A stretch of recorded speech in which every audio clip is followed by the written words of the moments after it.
Star জলসা, জি বাংলা দিয়া এমন আক্রমণ করলো, আমাদের বউগুলাকে সব দখল করে নিল। তোর এখন কথা ঠিক কিনা? ভারতের আগ্রাসন বোঝেন?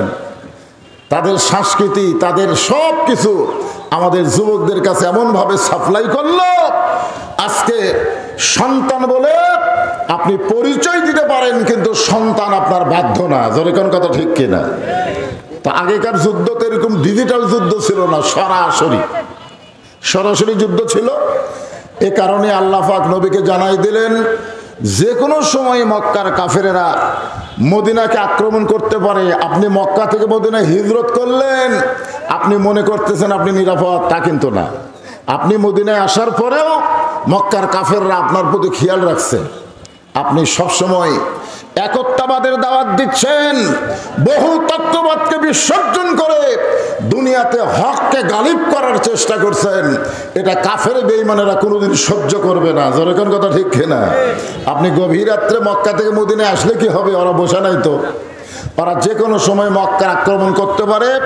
আর মক্কা যখন মদিনা আক্রমণ করবে, তখন দোয়া দিয়া দরুদ দিয়ে আপনি মদিনাকে রক্ষা করতে পারবেন না। দোয়া দিয়া দরুদ দিয়ে হবে না। আজকে বাংলাদেশে আমরা দোয়া দরুদ কম পড়তেছি, কাম হচ্ছে? যেরকম কাজ হচ্ছে, অনেক দোয়া দিলাম, ছেলেটার কান্না বন্ধ হয় না। শেষ পর্যন্ত তেল পড়া পানি পড়া দিলাম, তাও কান্না থামে না। শেষ পর্যন্ত সন্তানের মা বলতেছে এখন দোয়া দরুদের আর বরকতই নাই। এক মাস পরে বললাম, মা সন্তানের খবর কি? আর কান্দে না। তো কোন দোয়ায় কান্না থামলো? বলে ওর বাপ একটা মোবাইল কিনে দিয়েছে, চালু করলি আর কান্দে না। যেই সময় দোয়া দরুদ দিয়ে আমার সন্তানের কান্না থামতেছে না, মোবাইল দিয়ে ভাত খাওয়ার লাগতেছে। যেরকম কথা ঠিক কিনা? খুব খেয়াল করবেন ভাই, এমন ভাবে আমাদেরকে শেষ করে দিছে, আমরা বুঝবারই পারতেছি না।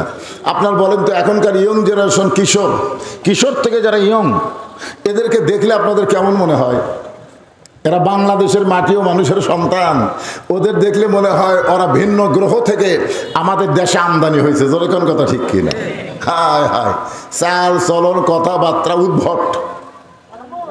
এমন একটা জেনারেশন আমরা ভবিষ্যতে পাচ্ছি, না জানি মুসলমানের ভাগ্যে কি আছে।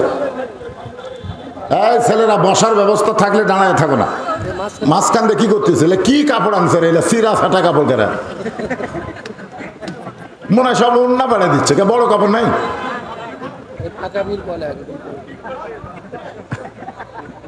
বসেন, এত ছোট ছোট কাপড়, এক টানা কাপড় পরেন। এই গরমের মধ্যে মানুষ আইছে, মাটিটাও গরম, সেই গরমের উপরে এনারা বসতেছেন, একটু ব্যবস্থা করে দেন ইনশাল্লাহ। তাহলে কি বলতেছিলাম একটু খেয়াল করেন। দোয়া দিয়া দরুদ দিয়া মদিনা রক্ষা করা যাবে না। মদিনা রক্ষা করতে গেলে কাফের বেঈমানদের বিরুদ্ধে অস্ত্র ধরা লাগবে। কি ধরা লাগবে? অস্ত্র ধরার হুকুম কার? কথা কয় না। আজকে আমরা অস্ত্রের কথা বললি কানের এসে ফুসফুস করে কবি, হুজুর রাজনীতি করেন না। কি নীতি করব? দেখেন, আমি কি আমার বাপ দাদার কথা বলতেছি?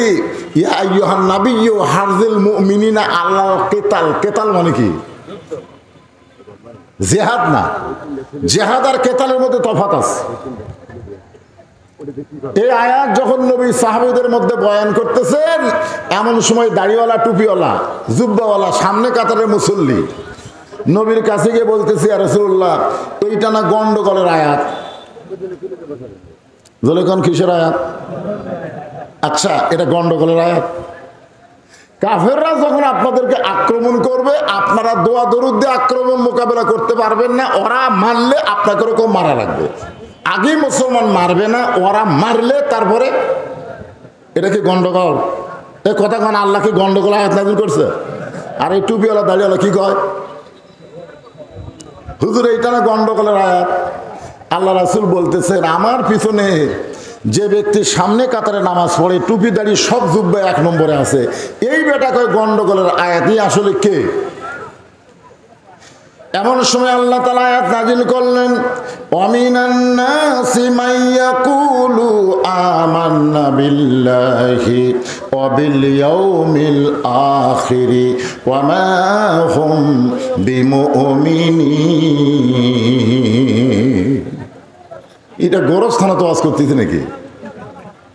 কোরআনে আয়াত শুনলে আপনাকে ইমান বাড়ে না কমে? আরে কথা কান বাড়ে। এটা কার কথা? যাদাতুহুম ঈমানান, আল্লাহ ইমান বাড়া দেয়। তো ইমান বাড়ার লক্ষণ কি? চুপ থাকা? চুপ থাকা? চোর আসা চুরি করে লিয়া যায়, আপনি পড়েন ইন্নাল্লাহা মা'আস সাবিরিন। চোরের সাথে গন্ডগোল করে কি হবে রে, নিয়ে যাক রে, বেঁচে থাকলে আবার কর্ম, আবার কষ্ট করে করবো, চোরের সাথে গন্ডগোল করা যাবে না, ওই নিয়ে যাক। আমি দোয়া পড়তেছি ইন্নাল্লাহা মা'আস সাবিরিন, ধৈর্যশীলদের সঙ্গে কে আছে? আজকে চোর ডাকাত বাটপার জালেমরা আমাদের ইমানকে হরণ করতেছে, আর আমরা ধৈর্যের আয়াত পড়তেছি। জোরে কোন কথা ঠিক কিনা?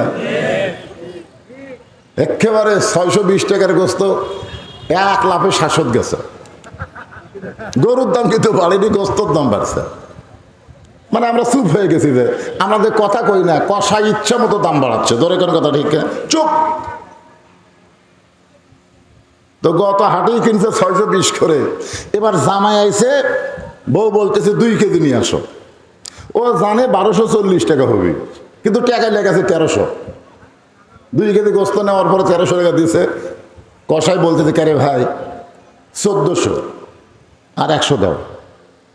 আমি 60 টাকা ফেরত পাবো, তুই আমার 60 টাকা না দিয়ে আরো 100 চাস, দাম দিয়েছে 700। ওই যদি চুপ করে নিয়ে আসতো তাহলে কিন্তু পরের হাটে আবার দাম বাড়তো। যেরকম ঠিক কিনা? কিন্তু কি করছে, আস্তে করে গোস্তটা থুইয়া কষার কাছে আসলো দাও, ওই দাওটা খপ করে নিয়ে ওই গোস্ত কাটার খাটা মারছে লাত্তি, লাত্তি দিয়ে ফেলে দেওয়ার ঘাড়ের উপর দাও ধরে বলতেছে এখন বল কত করে কেজি, এখন বল কত করে কেজি। কষাই বলতেছে আপনি যা দেবেন তাই, আপনার কাছে কোনো দরদাম নেই। শুধু জবান খোলা বাংলার মুসলমানের বাকি, জবান খুললে বাংলার জমিনে কোনো জালেমদের অস্তিত্ব থাকবে না। ধরে কোন কথা ঠিক কিনা? এমনকি কোরআনের আয়াত শুনলে আল্লাহু আকবার কোয়া লাগে, এইটাও পর্যন্ত আর কভার হয় না। একটু মনোযোগ দিয়ে শুনবেন। 5 ওয়াক্ত নামাজের মধ্যেও মুনাফিক আছে। জোরে কোন কি আছে? আমাদের বাংলাদেশে ইসলামী আন্দোলনের বিরুদ্ধে নামাজি যারা, মুনাফিকের 1 নম্বর তারা। 5 ওয়াক্ত নামাজ পড়ে, কিন্তু আল্লাহর জমিনে কোরআনের আইন চলুক এই চিন্তা চেতনা যাদের কলিজায় নাই, এরা মুসলমানের মধ্যে থাকলেও এরা কিন্তু মুসলমান না। আল্লাহ বলেছেন অমিনান নাসি মা ইয়াকুলু আমান্না বিল্লাহি ওয়া বিল ইয়াউমিল আখিরি ওয়া মা হুম বিমুমিনিন। তারা বলবে আমরা আল্লাহকে বিশ্বাস করি, আখিরাতকে বিশ্বাস করি। আল্লাহ বলেছেন তারা মুমিনই না। তাহলে মুমিন যদি না হয় তারা কি? মুনাফিক। জোরে কান, তারা কি? মুনাফিক। একটু মনোযোগ দিয়ে শুনবেন। আমরা পাপী হতে পারি, গুনাহগার হতে পারি, কিন্তু মুনাফিক হতে চাই না। মুনাফিক হতে চাই? আপনারা বলেন তো মুনাফিকরা জাহান্নামের কোথায় থাকবে? ওপরে থাকবে কারা? আচ্ছা তলের খবর নয় জানলাম, মুনাফিকেরা জাহান্নামের তলে থাকবে, তো জাহান্নামের উপরে থাকবে কে? হ্যাঁ, উপর আর তল আছে না নাই? উপর আর তল বুঝেন? তলে থাকা আর উপর থাকা। সাহাবেরা বললেন হুজুর জাহান্নামের তলে যদি মুনাফিক থাকে তাহলে উপরে থাকবে কারা? রাসূল বলেন কাফের বেঈমান যারা জাহান্নামের উপরে থাকবে তারা। কাফের বেঈমান যে পেশাব পায়খানা করবে, মুনাফিকেরা তলে থাকা ওই পেশাব পায়খানা খাবে। কত বড় জঘন্য কথা! সাহাবেরা বললেন হুজুর এ বদমাইশ মুনাফিক কারা? আল্লাহ রাসূল বললেন মুসলমানের মধ্যে এদের আবাদ হবে। আমাদের বাংলাদেশ বর্তমান মুসলমানের দেশ, কি বুঝতেছেন? যে আল্লাহ দয়া করে রহম করে আমাদেরকে মুসলমানের ঘরে মুসলমান হিসেবে কবুল করেছেন, আমরা সে আল্লাহর উপর খুশি না বেজার? তাহলে জবান খুলে আরেকবার বলি আলহামদুলিল্লাহ। আল্লাহর প্রশংসা করার কারণ হলো আল্লাহ আমাদেরকে বিশ্ব নবীর উম্মাত হিসেবে কবুল করেছেন। খুশি না বেজার? বেজার। মরে দেখেন, মরেই দেখেন, হাসরের ময়দানে গিয়ে দেখবেন সমস্ত নবীরা খালি নিজের জন্য ব্যস্ত হয়ে গেছে। বাবা আদম থেকে ঈসা নবী পর্যন্ত সমস্ত নবীরা নিজের কি হবে, আমার কি হবে, আমার কি হবে, আমার কি হবে, নিজকে নিয়ে ব্যস্ত। ইয়া নফসি আমার কি হবে, আমার কি হবে। খালি একজনই নবী ভাগ্যগুণী, তিনি হলেন আমাদের নবী। সুবহানাল্লাহ কয় না? সুবহানাল্লাহ কয় না? যিনি বলবেন ইয়া রাব্বি হাবলি উম্মতি, আমার উম্মতের কি হবে, আমার উম্মতের কি হবে। আল্লাহ রাসূল বলেছেন আমার উম্মতেরা যতক্ষণ বাহিরে থাকবে আমি রাসূল ততক্ষণ ভিতরে ঢুকব না। কিসের বাহির? কিসের বাহির? আমার উম্মতেরা যতক্ষণ জান্নাতের বাহিরে থাকবে আমি রাসূল ততক্ষণ ভিতরে ঢুকবো না। আমার সমস্ত উম্মতেরা যখন জান্নাতে ঢুকবে তখন আমি রাসূল জান্নাতে ঢুকতে চাই। এমন দরদি নবী পাওয়া হলো ভাগ্যের ব্যাপার। জোরে কোন কথা ঠিক কি না? আমাদের আল্লাহ হচ্ছে রব্বিল আলামিন, আর আমাদের নবী হচ্ছেন রাহমাতুল লিল আলামিন। সমস্ত মুফাসসিরে কেরাম ব্যাখ্যা করেছেন যতটুকু এরিয়ার রব হলেন আল্লাহ, ততটুকু এরিয়ার রহমত হলেন মুহাম্মাদুর রাসূলুল্লাহ।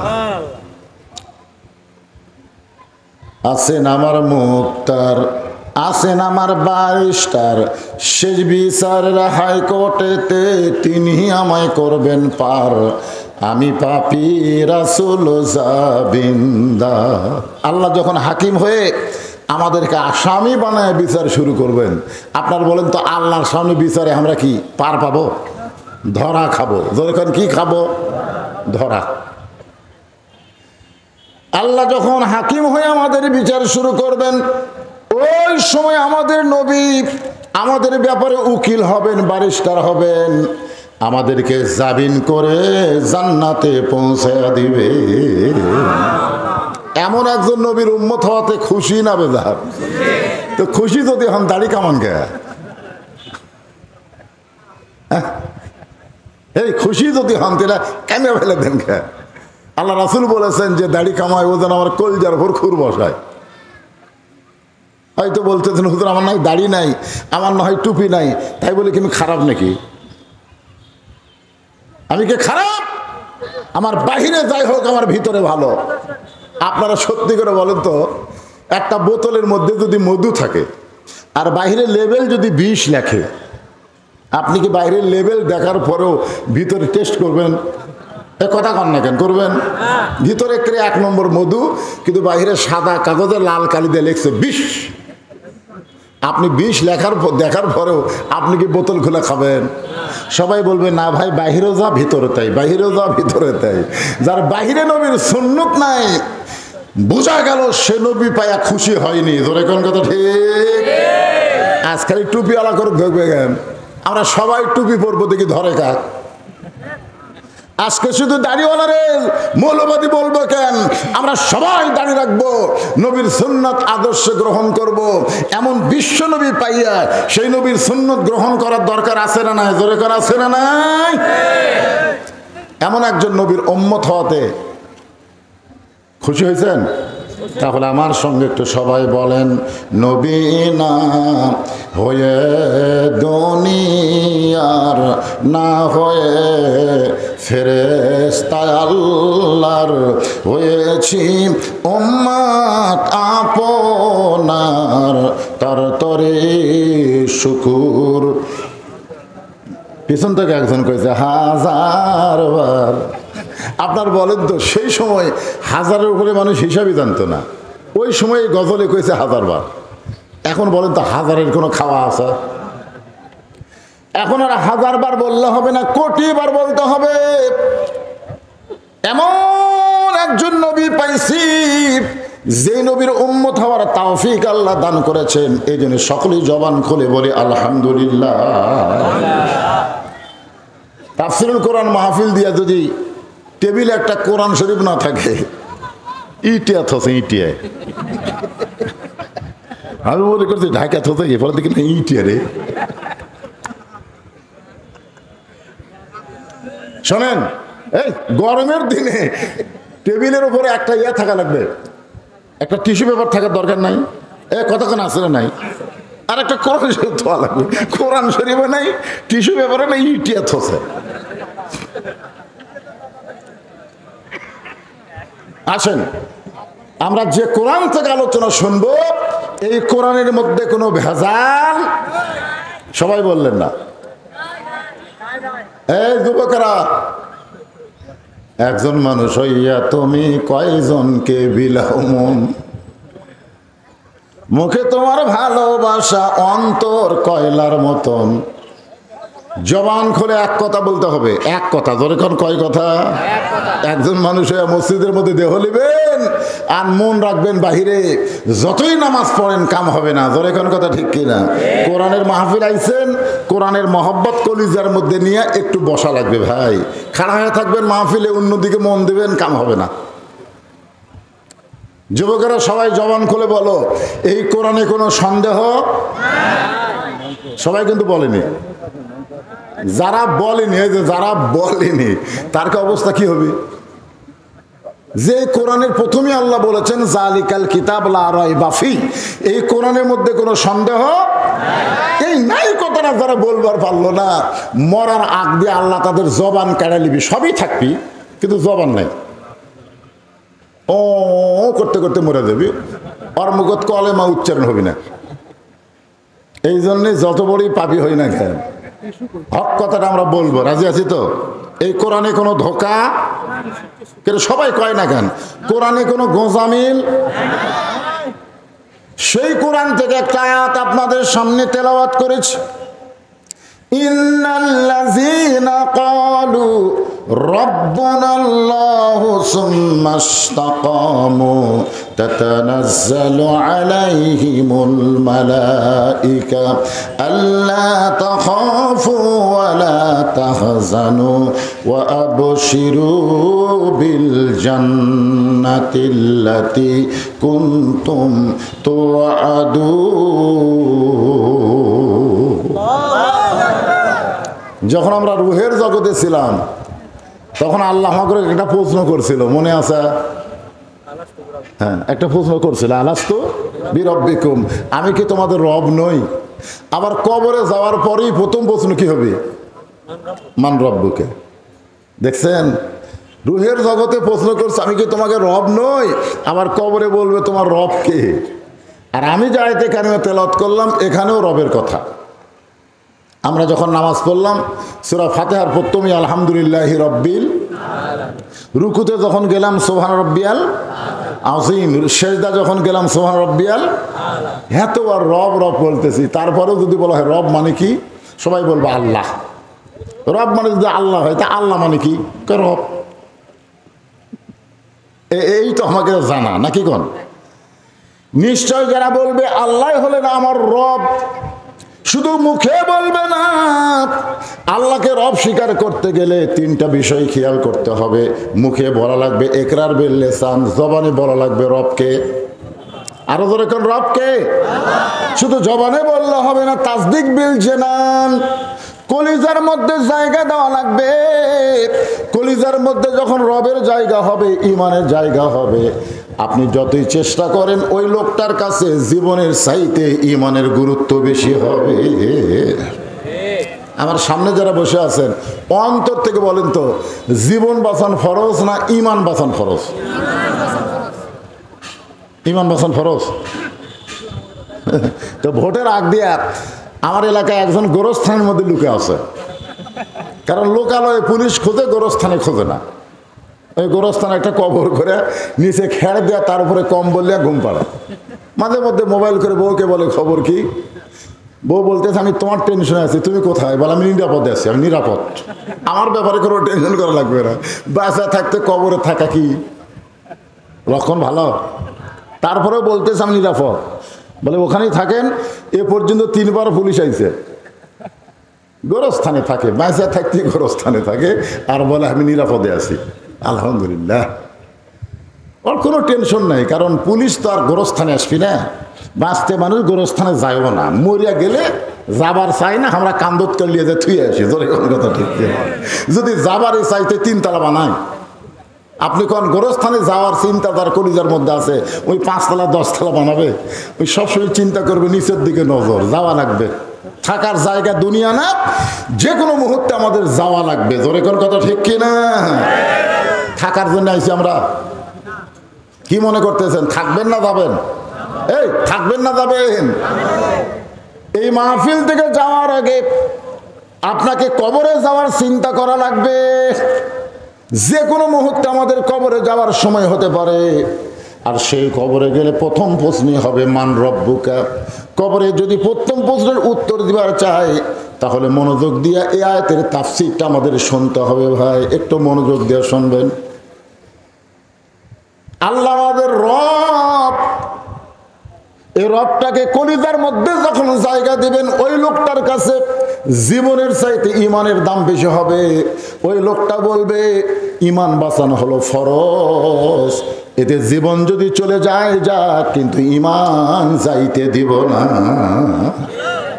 আর আমাদের বাংলাদেশে কি জীবন বাঁচান ফরজ? গোরস্থানে লুকে আছে। ওই কি ইমান বাঁচানোর জন্য না জীবন বাঁচানোর জন্য?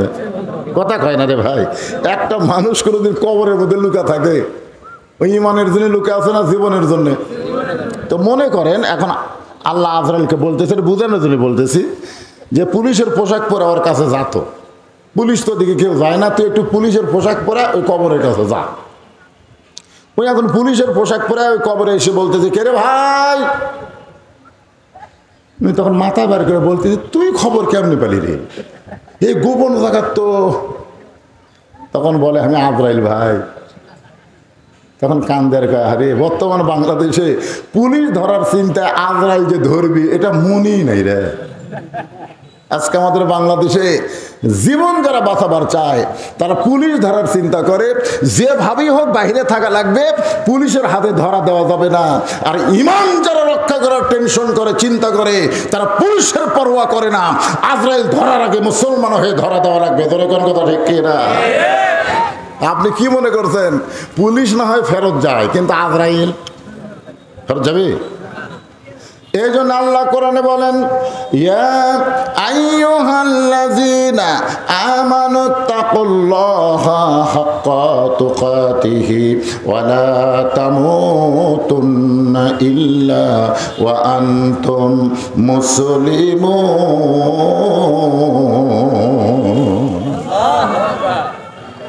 আল্লাহু আকবার কবে কবেন?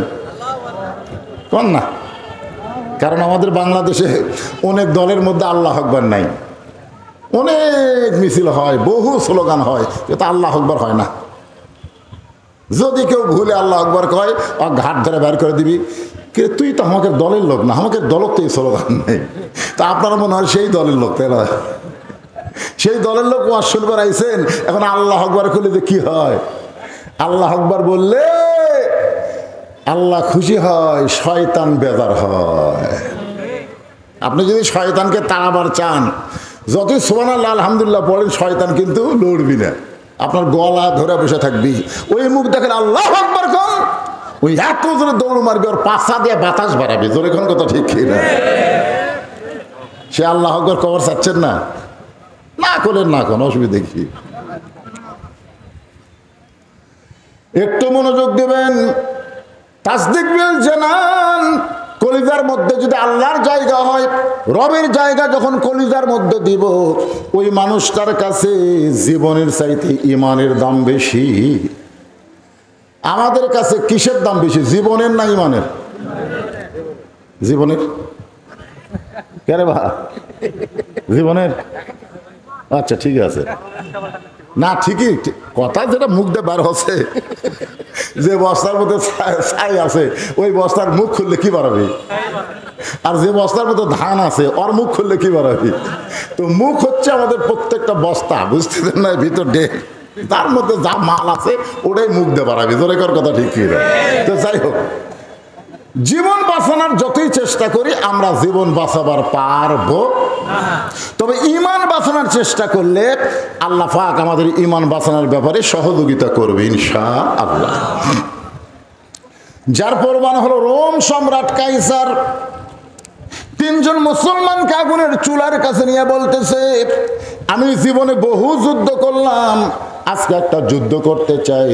সে যুদ্ধের নাম হলো ইমান হরণের যুদ্ধ। আগুনের চুলার কাছে তিনজন মুসলমানকে নিয়ে বলতেছে, আমি জীবনে বহু যুদ্ধ করেছি, আজকের যুদ্ধ হলো ঈমান হরণের যুদ্ধ।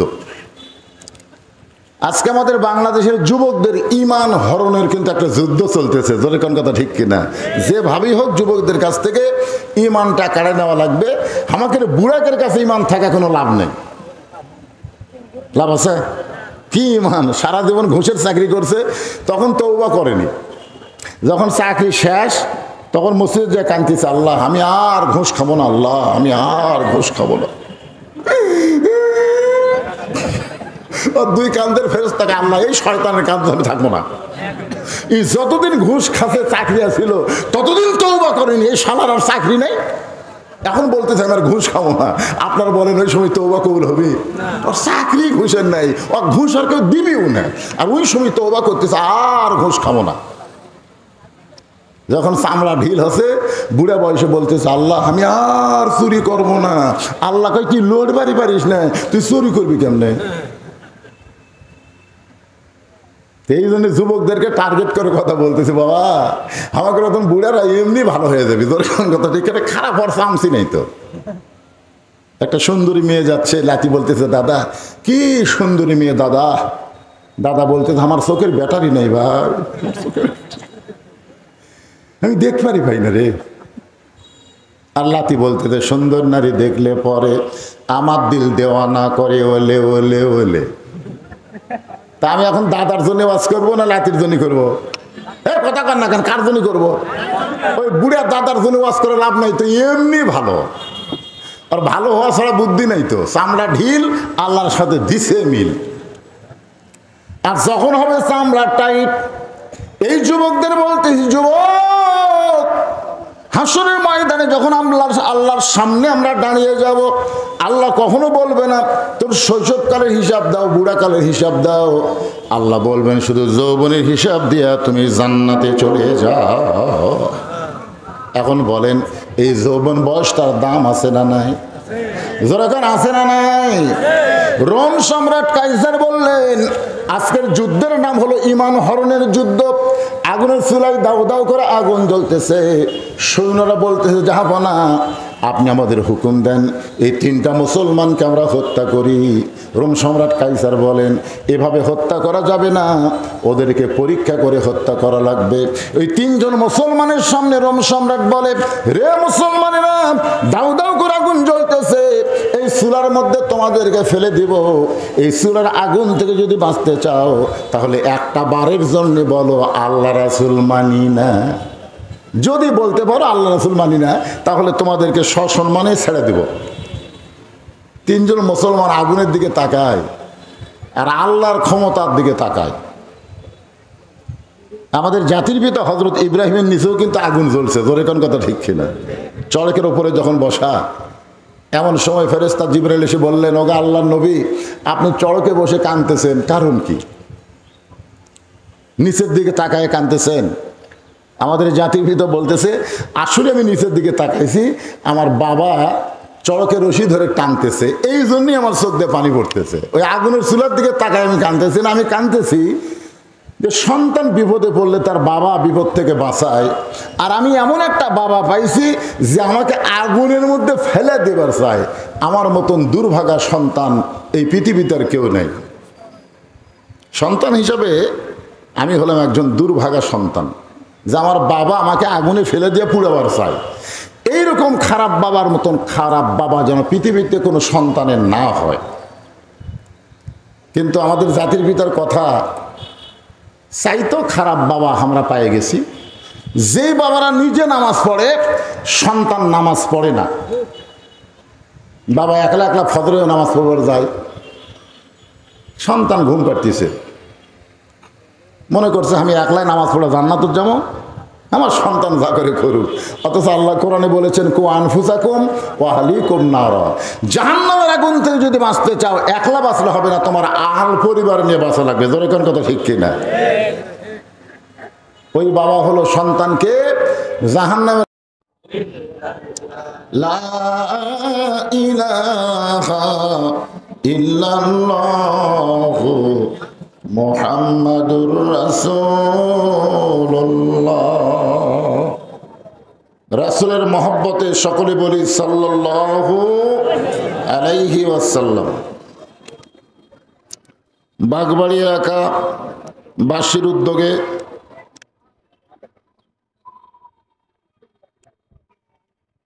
আজকের এই দিনের বেলায় তাফসীরুল কোরআন মাহফিলের আল্লাহ তাআলা যিনাকে সম্মানিত সভাপতির আসনে কবুল করেছেন, জনাব মাওলানা মোহাম্মদ হামিদুল ইসলাম, আজকের এই মাহফিলের সম্মানিত সভাপতিকে অন্তরের অন্তঃস্থল থেকে আমি শুভেচ্ছা জ্ঞাপন করছি। আজকের এই মাহফিলে সম্মানিত সহ সভাপতিবৃন্দ যিনাদের নাম রয়েছেন বিজ্ঞাপনে, সকলকেই অন্তরের অন্তঃস্থল থেকে আমি শুভেচ্ছা জ্ঞাপন করছি। আজকের এই মাহফিলে সম্মানিত আলেম ওলামা, আপনাদের মাঝে মাঝে যিনারা বসে আছেন, মঞ্চে উপবিষ্ট আছেন, আমার আগেও যারা কোরআন হাদিসের আলোকে অত্যন্ত গুরুত্বপূর্ণ আলোচনা করে আপনাদেরকে শোনাইছেন, আলেম ওলামা সহ আজকের মাহফিলের বক্তাগণকে অন্তরের অন্তঃস্থল থেকে আমি শুভেচ্ছা জ্ঞাপন করছি।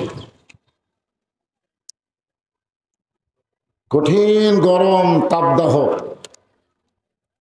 এর ভিতরেও আরামের বাড়ি, ফ্যানের বাতাস সবকিছুকে উপেক্ষা করে আল্লাহ রাসূলের মহব্বত কলিজার মধ্যে ধারণ করে আমার সামনে যারা বসে আছেন, অত্র এলাকা থেকে আল্লাহ যেনাদেরকে কবুল করেছেন, আমি আমার অন্তরের অন্তঃস্থল থেকে আপনাদের সবাইকে শুভেচ্ছা জ্ঞাপন করছি। সম্মানিত মা বোনেরা, পর্দার অন্তরালে বসে বসে যিনারা আলোচনা শুনতেছেন, আমি তাদেরকে শ্রদ্ধা জ্ঞাপন করে এই মুহূর্তে জানতে চাচ্ছি আপনারা কেমন আছেন। আলহামদুলিল্লাহ রাব্বিল আলামিন। যে আল্লাহ শারীরিক সুস্থতা দান করে কিছুটা সময় মানসিক প্রশান্তি লাভের আশায়, শারীরিক কষ্ট হলেও কোরআন হাদিসের আলোচনা মানুষের মানসিক একটা শান্তি যোগায় দেয়, যেরকম ঠিক কিনা? আল্লাহ কোরআনে বলেন, ইন্নামাল মুমিনুনাল্লাযীনা ইযা যুকিরাল্লাহু ওয়াজিলাত কুলুবুহুম ওয়া ইযা তুলিয়াত আলাইহিম আয়াতুহু যাদাতুহুম ঈমানা ওয়া আলা রাব্বিহিম ইয়াতাওয়াক্কালুন। যে আল্লাহ শারীরিক সুস্থতা এবং মানসিক প্রশান্তির জন্য আজকের এই জান্নাতের বাগানে আমাদেরকে কবুল করলেন, আমরা সে আল্লাহর উপর খুশি না বেজার? তাহলে জবান খুলে সমস্বরে সকলে বলবো, রব্বানা লাকাল হামদ হামদান কাসীরান তাইয়িবান মুবারাকান ফিহি।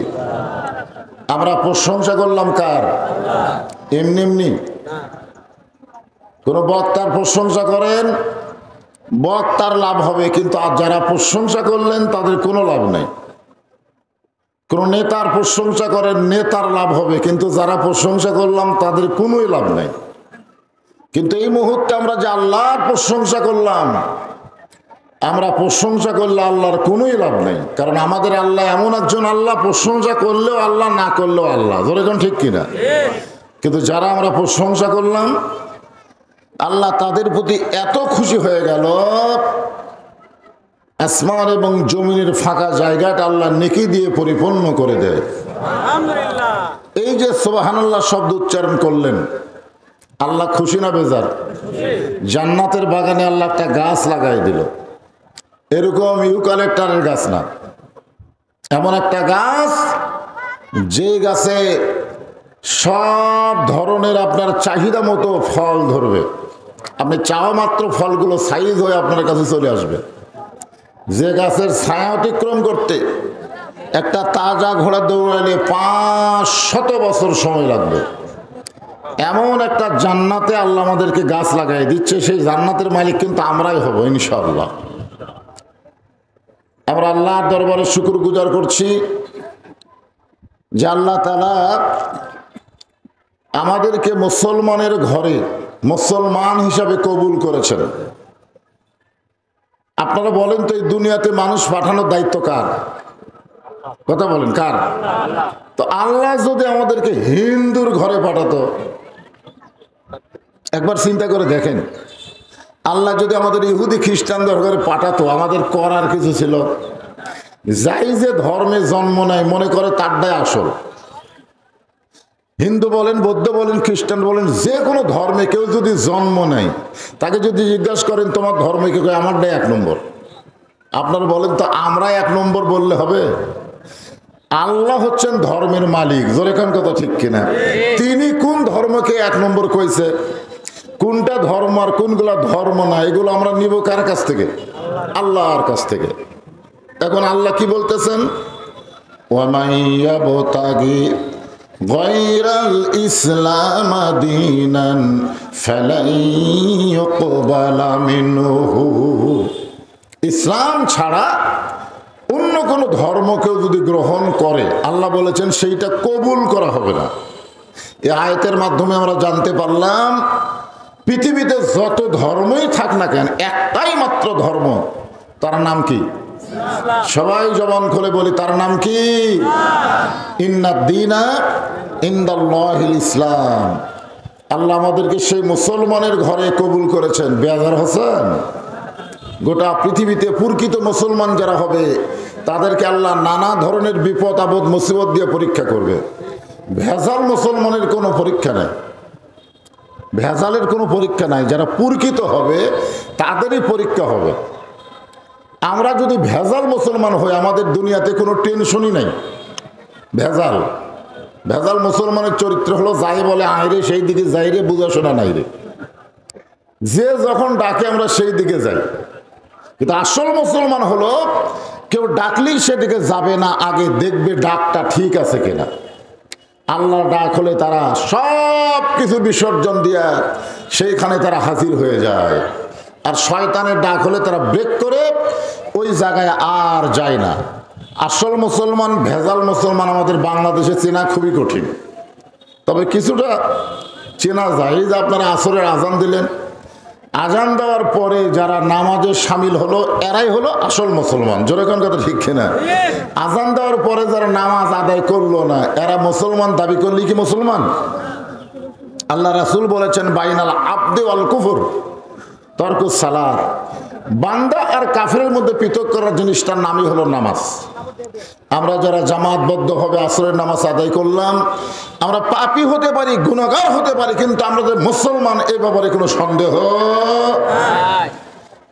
তবে নামাজ আদায় করার পরেও অনেক মুসলমান কিন্তু মুনাফিক থাকে। ধরে কেন কি থাকে? যার প্রমাণ হলো উবাই ইবনে সলুল। উবাই ইবনে সলুল, উনি আল্লাহ রাসূলের পিছনে 5 ওয়াক্ত নামাজ জামাতে আদায় করতেন। জামাতে হযরত আবু বকর রাদিয়াল্লাহু যেখানে দাঁড়াতেন তার পাশাপাশি তিনি দাঁড়াতেন। আবু বকর রাদিয়াল্লাহু টুপি যেমন, তার টুপিটাও তেমন। আবু বকর রাদিয়াল্লাহু যেমন জুব্বা পাঞ্জাবি, তার পাঞ্জাবি জুব্বাটাও তেমন। দাড়ি একই, সব কিছু একটা লেভেল পজিশন। কিন্তু একজন হলেন মুসলমানের 1 নম্বর, আর একজন হলেন মুনাফিকের 1 নম্বর। আপনার বলেন তো কারণ কি? কারণ হলো, কোরআনের আয়াত যখন আল্লাহ নবীর উপর নাজিল করলেন, আয়াতটা হলো, ইয়া আইয়ুহান নাবিয়্যু হারজিল মুমিনিনা আলাল কিতাল। হে রাসূল, যারা আপনার পিছনে জামাতবদ্ধ হবে, নামাজ আদায় করতেছে, তাদেরকে সৈন্য হিসাবে গড়ে তোলেন। সৈন্য, ধরে কোন কি হিসাবে? মুসল্লি হিসাবে না, সৈন্য। সৈন্য, এই সৈন্যদের কাজ হলো বাতিলের বিরুদ্ধে হকের পক্ষে জিহাদ ঘোষণা করা। ধরে কোন সুবহানাল্লাহ। কারণ যে কোনো সময় মক্কার কাফেরেরা মদিনাকে আক্রমণ করতে পারে। পারে কি পারে না? আগেকার আক্রমণ ছিল সরাসরি তরবারি নিয়ে, আর এখনকার আক্রমণ অন্যরকম। বর্তমানে বাংলাদেশকে ভারত আক্রমণ করেছে। আপনারা হয়তো বললেন, হুজুর কিভাবে? বুঝবার পারতেছে না। আপনি তো বুঝবার পারবেন না, কারণ আপনি কি জানেন যে ভারত আমাদের 400 বছরের পুরাতন মসজিদ ভাঙ্গা ওই জায়গায় রাম মন্দির তৈরি করছে? যেরকম ঠিক কিনা? আপনারা বলেন তো, ভারতে কি মন্দির বানানোর জায়গা নাই? এই কথা কোন আছে না নাই? অবশ্যই মন্দির বানানোর বহু জায়গা আছে, কিন্তু সেই সকল স্থানে মন্দির না বানাইয়া মসজিদ গুড়া দিয়া সেই মসজিদের জায়গায় মন্দির বানালো। আর